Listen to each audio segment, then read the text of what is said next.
तो students 11th chemistry और उसके अंतर्गत जो हमारा बंध का कंसेप्ट चल रहा था, बॉन्डिंग सिस्टम। बॉन्डिंग सिस्टम में इसके शुरुआती लेक्चर में हमने देखा था सहसंयोजी बंध, उसके बाद में हमने देखा सहसंयोजी बंध के गुण। तीसरा लेक्चर हमारा था उप सहसंयोजी बंध, और आज ये बॉन्ड थ्योरी का चौथा लेक्चर है, L4 है, और इसके अंतर्गत हम देखने जा रहे हैं आयनिक यौगिक, जिसे हम उप संयोजी यौगिक भी कहते हैं, सॉरी विद्युत संयोजी यौगिक। ठीक है, अब समझना है कि ऐसा क्यों। तब समझना यह है कि आपके पास मान ले एक एग्जाम्पल है सोडियम और एक एग्जाम्पल है क्लोरीन। इसके पहले आपने देखा था दो ऐसे परमाणु जिनकी ऋणात्मकता क्या हो, समान हो। लेकिन आज हम देख रहे हैं मान लो ऋणात्मकता समान नहीं है, एक धनी है और एक ऋणी है। ठीक, जैसे एग्जाम्पल लेके चलते हैं, ये सोडियम परमाणु क्रमांक 11 और इसका कितना होता है, विन्यास करें 281 और इसका है 28। इसके संयोजी कोष में एक इलेक्ट्रॉन, यानी ये विद्युत धनी है। कैसे पता? जब संयोजी कोष में 4 से कम हो तो उसे धनी माना जाता था। अब धनी है तो ये एक इलेक्ट्रॉन त्यागेगा तो ये किस रूप में बदल जाएगा, आयन प्लस के रूप में। ये एक इलेक्ट्रॉन ग्रहण करेगा क्योंकि यहां कितना है, 7 8 होगा। तो क्लोरीन पर क्या आएगा, तो दोनों में विपरीत आवेश आ गए, और कूलाम के नियम के अनुसार विपरीत आवेशों में क्या होता है, आकर्षण होगा। अगर इनमें अट्रैक्शन होगा तो NaCl जो है वो जुड़ जाएगा, और जुड़ने के लिए यहां जो नया बंध बना वो बड़ा मजबूत बंध बनेगा, और इस बंध को प्रदर्शित करने का कोई तरीका नहीं है। जैसे कि सहसंयोजी बंध को डैश से दर्शाते थे, उप सहसंयोजी बंध को एक तीर के निशान से दर्शाते थे, यहां इसको प्रेजेंट करने का कोई तरीका नहीं। दूसरी बात यह होती है कि जितने यहां धनायन हैं और यहां उतने ऋणायन होने चाहिए। जैसे कोई एग्जाम्पल में दूसरा लेकर चलता हूं, मान लो मैग्नीशियम के साथ क्लोरीन लेकर चलता, तो मैग्नीशियम का 12 हुआ और क्लोरीन का, तो ये हुआ आपके पास 2 8 2 और इसका हुआ 2 8 7, 2 है। इसका मतलब Mg के पास कितने प्लस होंगे, लेकिन Cl के पास तो कितने माइनस होते हैं, एक ना।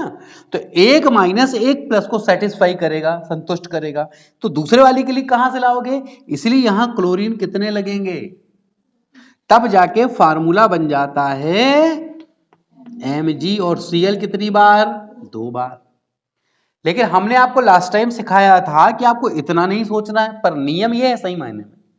पर हम आपको कैसे सिखा देते थे, ऐसे सिखाते थे, भाई Mg के ऊपर डबल प्लस है, Cl पे सिंगल माइनस है, तो आप इसको यहां ले आना और इसको यहां ले आना, तब आपके पास बनता था MgCl।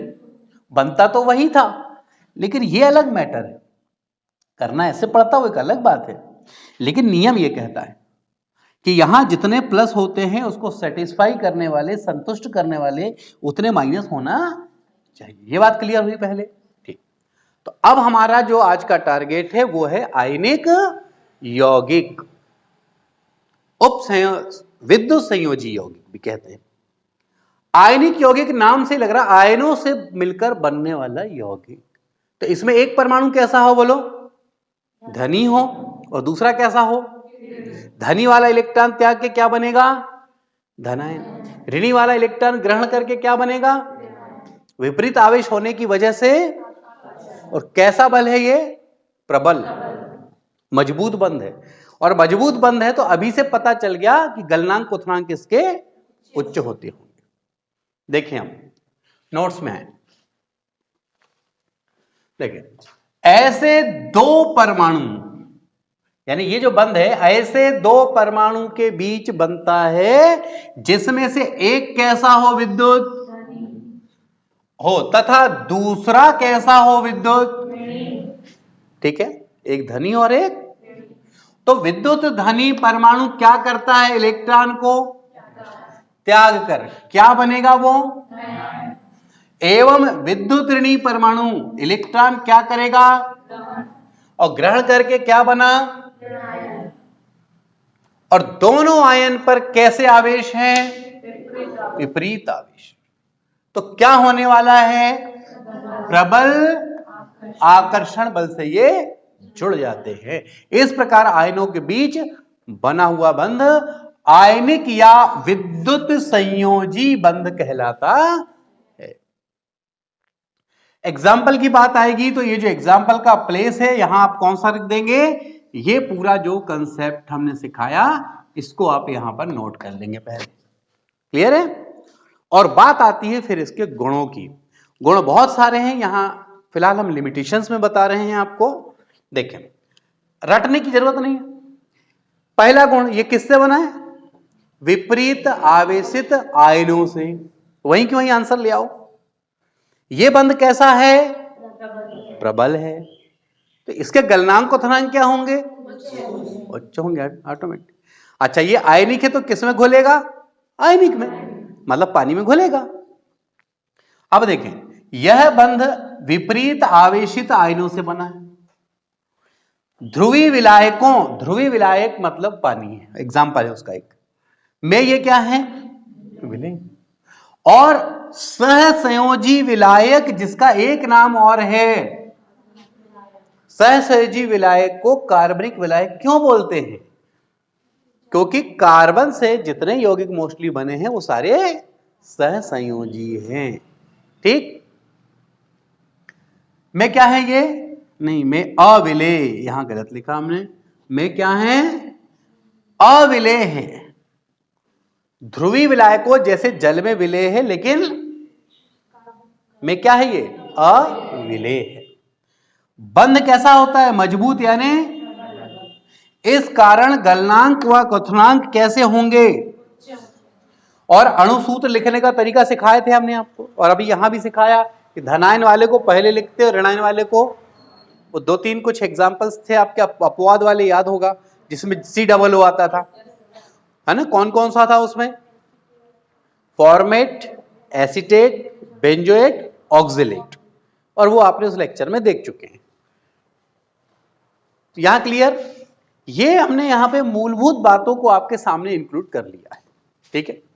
लेकिन जब इसका एडवांस लेवल का लेक्चर बनेगा तब की स्थिति में यहां पर काफी कुछ चेंजेस आए। चेंजेस कुछ नहीं होगा, इसमें चीजें बढ़ जाएंगी। जैसे ये कि आयनिक यौगिक जो होते हैं ये विद्युत अपघट्य की तरह कार्य करते हैं।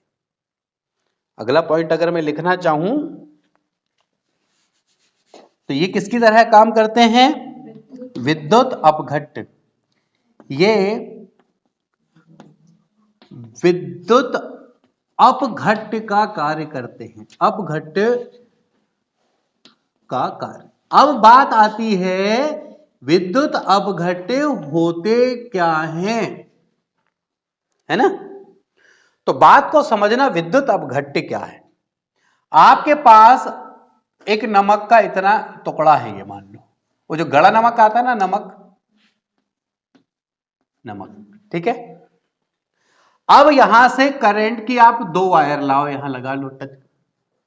गड़ा नमक जो होता है ठोस अवस्था में NaCl। अब यहां से अपना हैंड लगाओ, हैंड टच करो। आपको क्या यहां पर करंट लगेगा?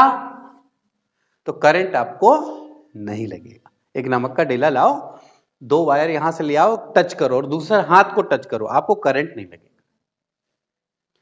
लेकिन एक पात्र ले लो, एक पात्र, उसमें ले लो आप पानी, और इस नमक के डेले को यहां डालो तो ये घुल जाएगा।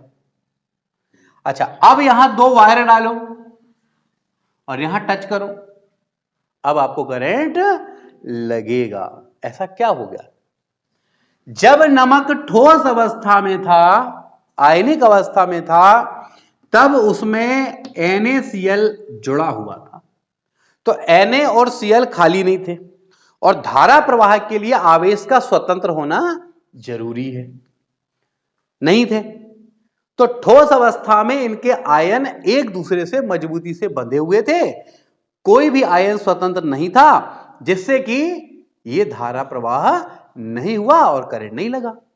लेकिन जब इन्हें पानी में घोला गया, तो चूंकि ये एक आयनिक यौगिक है और पानी भी क्या है, एक आयनिक है, दोनों समान हो गए, जिससे कि नमक उसमें घुल गया। और जब नमक घुला तो यहां पर Na+ और Cl- क्या हो गए भाई, स्वतंत्र हो गए। तो धारा प्रवाह के लिए जो जिम्मेदार आवेश होते हैं वो क्या हुए, स्वतंत्र हो गए ना, जिससे कि अब यहां पर करंट लगेगा, मतलब अब धारा प्रवाहित हो रही है। कहने का मतलब ऐसे पदार्थ जो ठोस अवस्था में विद्युत के कुचालक होते हैं, लेकिन जलीय विलयन में सुचालक होते हैं, ऐसे पदार्थ कहलाते हैं विद्युत अपघट्य। तो ये जो आयनिक यौगिक हैं वो मुख्यतः किसका काम करते हैं, विद्युत अपघट्य का कार्य करते हैं। ऐसे बहुत से हम अभी उन बिंदुओं पर चर्चा की है जो आपके लिए अभी मूलभूत रूप से जरूरी है। ठीक है, इसका एडवांस लेवल का लेक्चर अलग होगा।